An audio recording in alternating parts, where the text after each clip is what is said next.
नमस्कार सर्वांना। आजची कविता आहे खास माझ्या सख्यांसाठी, वर्षानुवर्षे संसारात रममान झालेल्या स्त्रियांसाठी। आपण सर्व मैत्रिणींनी मोरपिसासारखे सुंदर बालपण अनुभवलेले आहे। तेजस्वी चैतन्यमय तारुण्य आणि त्यामधील गरुडजग घेणारी स्वप्नांची मनोरे रचलेली ध्येय अनुभवलेली आहेत।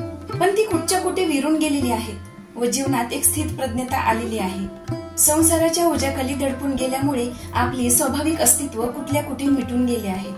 तिच्या मनातील असह्य वेदना पदराखाली झाकून गेलेल्या आहेत आणि अशा स्त्रीला तिच्या अस्तित्वाची जाणीव करून द्यायला, तिच्या पूर्व स्मृती जागे करायला आली आहे तिचेच प्रतिबिंब असलेली आरशातील स्त्री। आरशात पाहताना तिच्याच प्रतिबिंबात तिला पूर्वीची ती आठवते व तिच्या लक्षात येते की हीच का ती मी। तर अशा संसारात वर्षानुवर्षे गांजलेल्या स्त्रीला तिच्याच मनातील बालसखी नव्या उमेदीने जगण्यासाठी कसे प्रेरित करते ते आरशातील स्त्री या कवितेच्या माध्यमातून कवयित्री हिरा बनसोडे यांनी सांगितलेले आहे। तर ऐकूया कवयित्री हिरा बनसोडे यांच्या आरशातील स्त्री या कवितेच्या माध्यमातून आजच्या स्त्रीच्या गतकालीन जीवनातील तिच्याच प्रतिबिंबाशी चाललेला तिचा संवाद। कवितेचं नाव आहे आरशातील स्त्री व कवयित्री आहेत हिरा बनसोडे।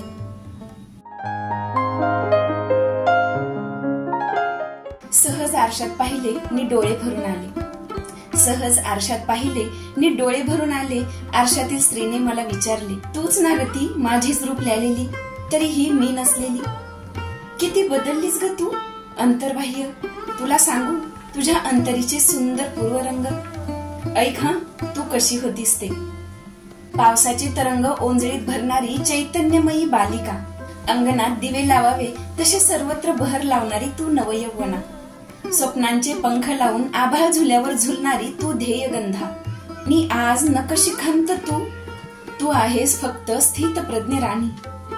आरशात भेटलीस तरी बोलत नाहीस ग तू मन उलगडून, ओठ मात्र असतात पिळवटलेले खसकन देठ तोडलेल्या फुलांसारखे।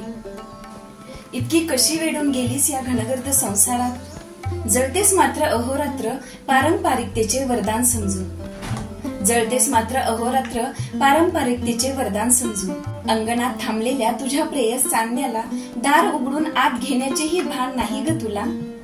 बागेतली ती अल्लड जाईही पेंगुळते तुझी वाट पाहून पाहून, बागेतली ती अल्लड जुईही पेंगुळते तुझी वाट पाहून पाहून। पण तू मात्र झालीस अस्तित्वहीन प्राण हरवलेली पुतळी। अनेकदा तुला मी अशी पाहते की काळीजच हंबरते, अनेकदा मी तुला अशी पाहते की काळीजच हंबरते। रात्रीच्या एकांतात तर हुंका कंठात दाबून शिवत असतेस ठिकठिकाणी तुझे फाटलेले हृदय, रात्रीच्या एकांतात तर हुंका कंठात दाबून शिवत असतेस ठिकठिकाणी तुझे फाटलेले हृदय। मी पदराखाली झाकतेस देहामधल्या असंख्य कळा, मी पदराखाली झाकतेस देहामधल्या असह्य कळा। तिचे हे बोलणे ऐकताना मी स्वतःच हिंदकळते, तिचे हे बोलणे ऐकताच मी स्वतःच हिंदकळते। आणि अशातच मला जवळ घेत गोंजारत ती अधिकारवाणीने म्हणाली, रडू नकोस खुळे, उठ आणि डोळ्यातील हे अश्रू सोडून दे शेजारच्या तळ्यात। नी घेऊन ये हातात नुकतीच उमललेली शुभ्र कमळाची प्रसन्न फुले, नी घेऊन ये हातात नुकतीच उमललेली शुभ्र कमळाची प्रसन्न फुले। तर अशी ही सुंदर कविता आरशातील स्त्री हिरा बनसोडे यांची ही कविता 12वीच्या पाठ्यपुस्तकात अभ्यासासाठी दिलेली आहे। पण मला वाटते की या कवितेची खरी गरज आहे 40शीतील माझ्या सर्व मैत्रिणींना, म्हणून ही कविता आज मी प्रस्तुत केली।